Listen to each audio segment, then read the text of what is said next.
we are sheltering in place, that means we are fundraising in place. What does that mean for having a successful fundraising special event? Hi, I'm Bill Stanczykiewicz. This is the first day from the fundraising school, and I'm joined today by Sumi Bhat Kincaid. Sumi is the director of philanthropy for a remarkable nonprofit called Appiah. They do international work in terms of helping raise people out of poverty, as they're headquartered here in the continental United States in Seattle. And Sumi, thanks so much for being with us on this Fundraising School podcast.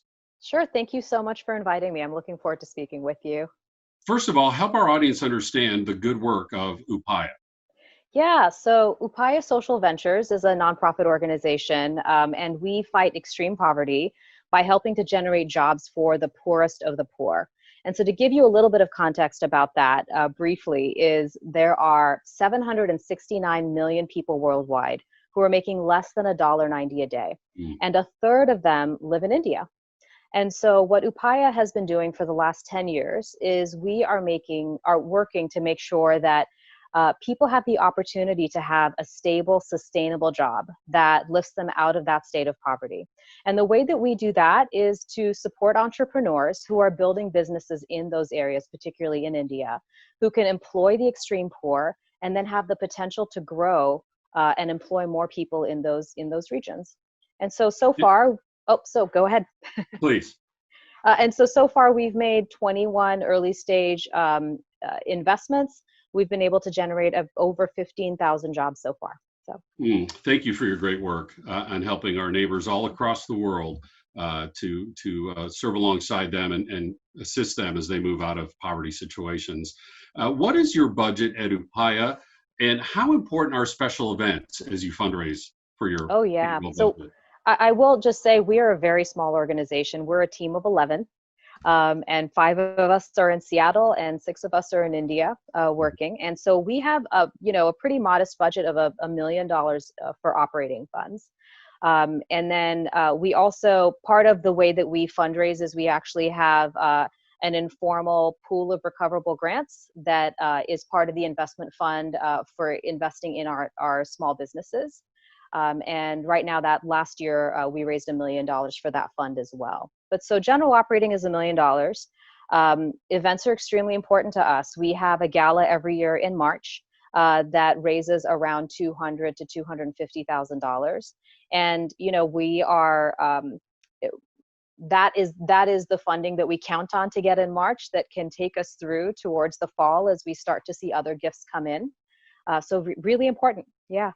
Yeah, this is 20 to 25% of your operating budget. And you mentioned the month of March. That's when shelter in place started to be declared.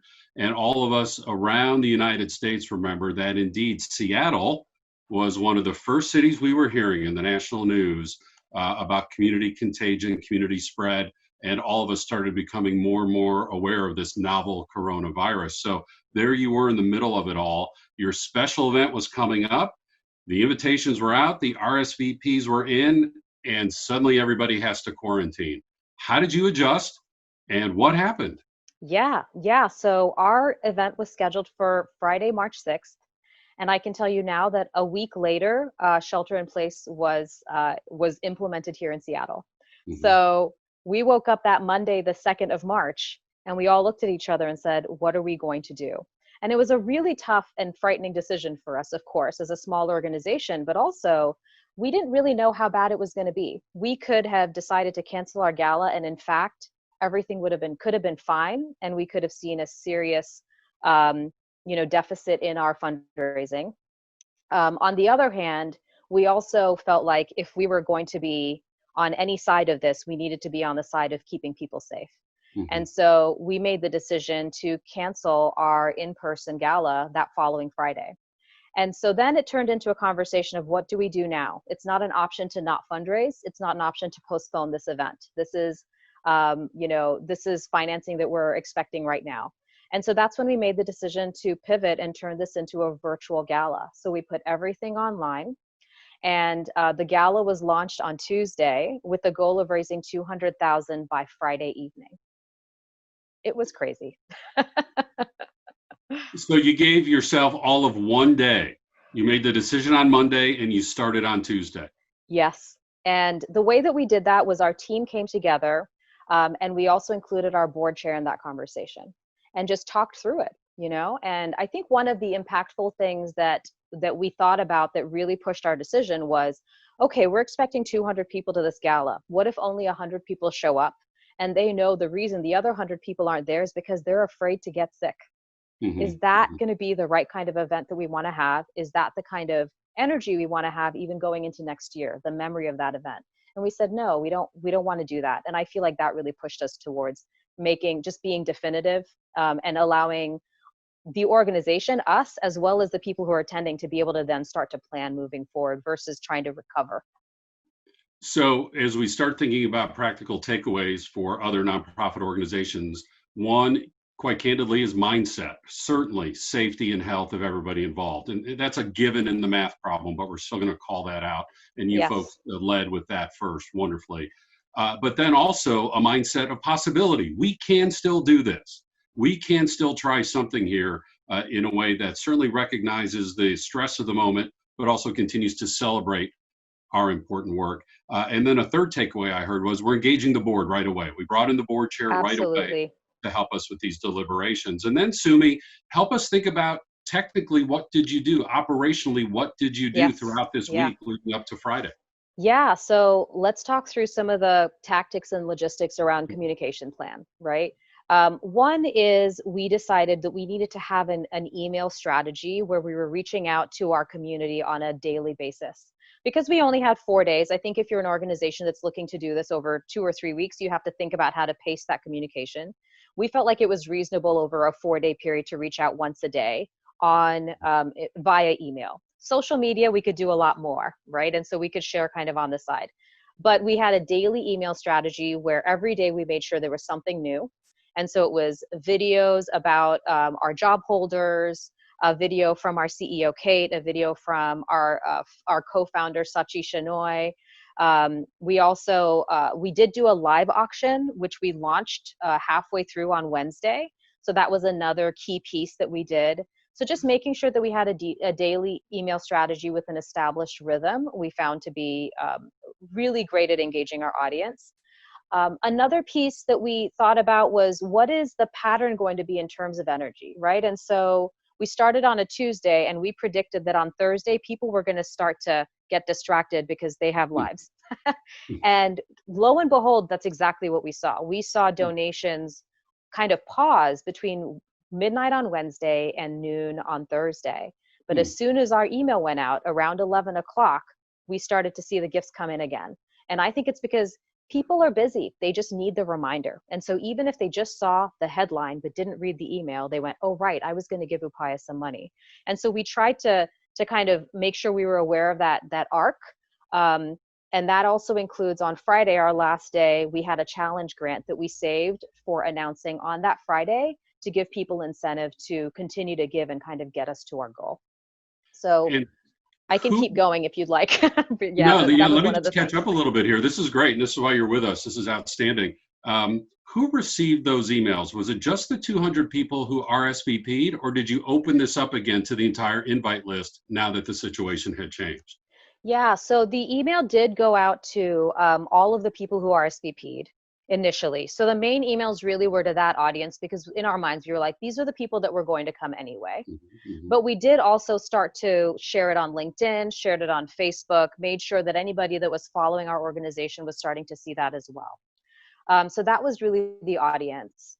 And if I may, I'm going to segue to talking about our table captains, because I think this was a key piece for us. So our table captains really took a lot of ownership in terms of helping us raise that money. What we did was, if you go onto our gala website, you'll see that we have table captain fundraising pages that were set up, which we went ahead and did for them. And then we had separate communications for them that we were sending, kind of to give them the inside track on what we were doing. And they were able to share their fundraising pages with their network and get people to start donating. And so there was a lot of communication in the background between our table captains, our CEO, our co-founder. All of us were talking to our donors, making sure they knew this was going on, just kind of keeping that momentum and energy up. And what's really interesting about that is, I think because the table captains and Appiah was sharing in social media outside of just the gala itself, we ended up having 50% of our donations come from people who are not attending the gala. Hmm. But I Well, really think that it was from the network more than anything else. and when we teach special events fundraising, we talk about the importance of having volunteers, volunteer committees, volunteer table captains. And had the event happened in person, those table captains would have had a job to organize their Yes. table, have the contact information of those folks, help encourage their giving and so forth. You just deployed them in a different way now that the event was virtual.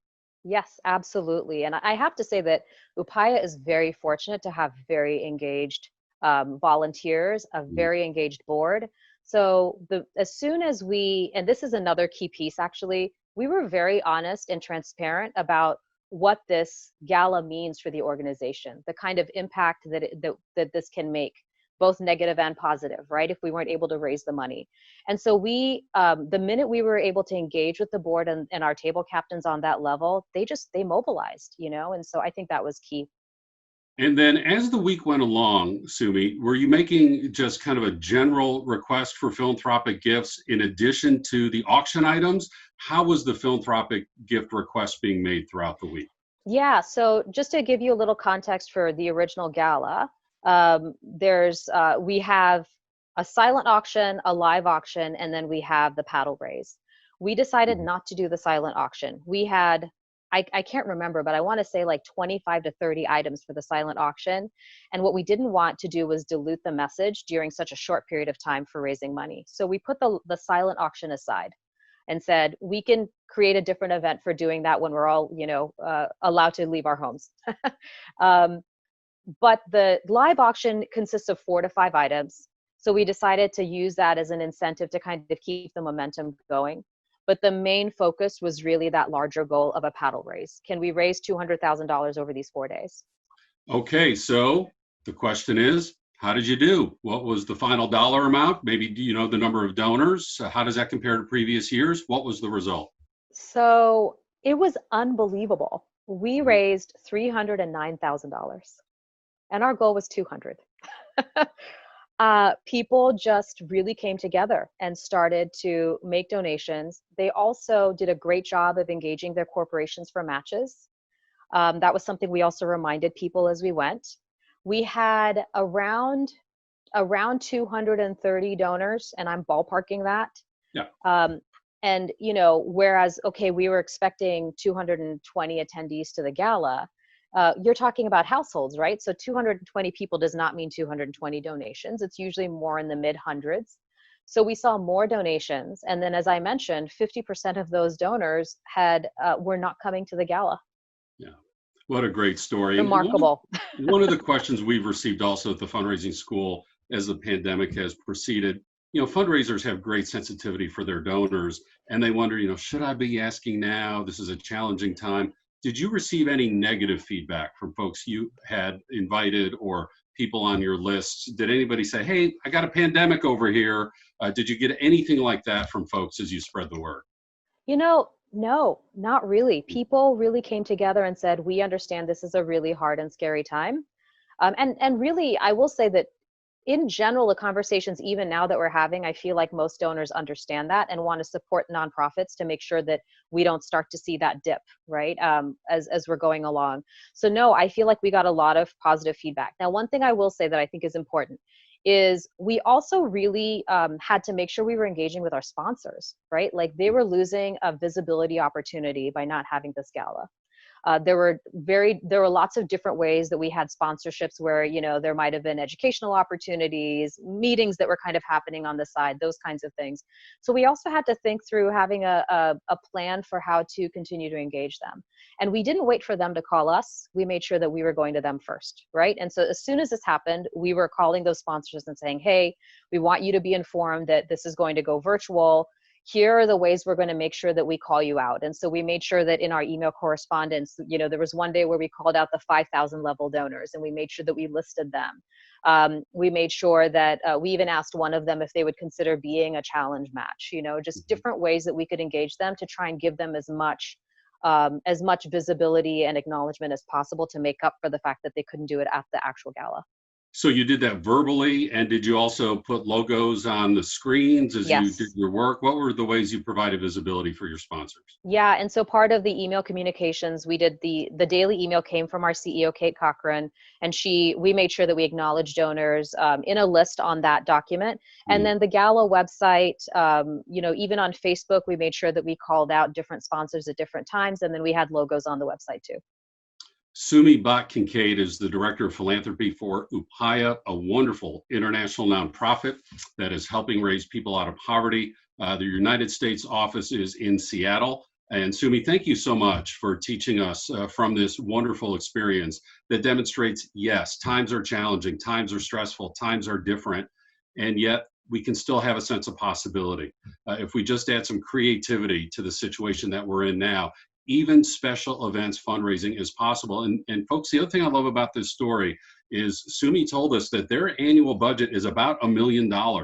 And we know from our good friends over at the Urban Institute that about 3/4 of nonprofits in the United States have a budget of $1 million or less. And so if you're in that range, you're not small, you're typical. And the Appiah story says you can have the same types of possibilities if you continue to follow these steps. It's going to be different, but you can still have success. Here at the Fundraising School, we've put our response together based on what we've heard from nonprofits, different challenges in different subsectors, different sizes of nonprofits, different regions of the United States and around the world. And so we've come up with a variety of resources that we're calling TFRS at your desk. TFRS for the Fundraising School, TFRS at your desk.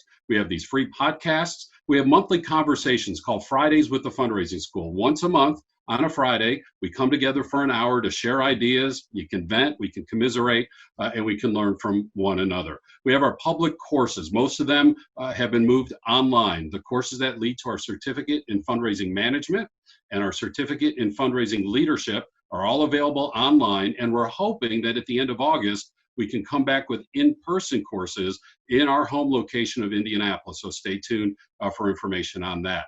Regardless of where you take those courses, we now have crisis response scholarships that can take 50% off the registration fee for those courses. So make sure you're pursuing that. And now we also have somewhat of a summer learning institute in current affairs fundraising, 5 half-day courses that lead to a new current affairs fundraising certificate on topics that are tailor-made for fundraising during and immediately after this pandemic crisis. All the information is available on our website at philanthropy.iupui.edu/the fundraising school, where you can also find us on LinkedIn, Facebook, and Twitter.